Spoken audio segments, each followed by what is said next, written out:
किसी ग्राम में किसान दंपति रहा करते थे।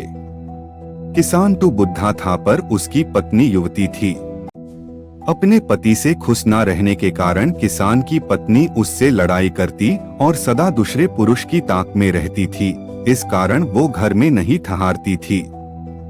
एक दिन किसी ठग ने उसको घर से निकलते हुए देख लिया। उसने उसका पीछा किया और जब देखा कि वह एकांत में पहुंच गई तो उसके सम्मुख जाकर उसने कहा, देखो मेरे पत्नी का देहांत हो चुका है, मैं तुम्हें खस रखूंगा, मेरे साथ चलो।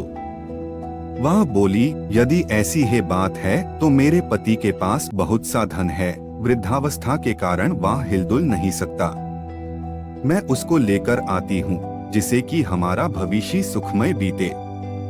ठीक है, जाओ, कल प्रातःकाल इसी समय इसी स्थान पर मिल जाना। इस प्रकार उस दिन वह किसान की पत्नी अपने घर लौट गई। रात होने पर जब उसका पति सो गया तो उसने अपने पति का धन समेटा और उसे लेकर प्रातःकाल उस स्थान पर जा पहुंची। दोनों वहां से चल डाए। दोनों अपने ग्राम से बहुत दूर निकल दकी तभी मार्ग में एक गहरी नदी आ गई। उस समय अस्थग के मन में विचार आया कि इस औरत को अपने साथ ले जाकर मैं क्या करूंगा, और फिर इसको खोजता हुआ कोई इसके पीछे आ गया तो वैसे भी संकट ही है। अतः किसी प्रकार इसे सारा धन हथियाकर अपना पिंड छुड़ाना चाहिए। यह विचार कर उसने कहा, नदी बड़ी गहरी है, पहले मैं गथारी को उस पार रख आता हूँ, फिर तुमको अपनी पीठ पर लाड़ाकर उस पार ले चलूंगा। दोनों को एक साथ ले चलना कठिन है।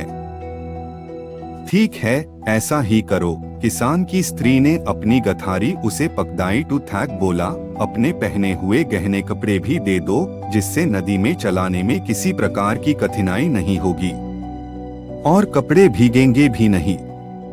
उसने वैसा ही किया। उन्हें लेकर थैग नदी के उस पार गया तो फिर लौटाकर आया ही नहीं। वह औरत अपने कुकृत्यों के कारण कहीं की नहीं रही। सीख अपने हित के लिए गलत कर्मों का मार्ग नहीं अपनाना चाहिए।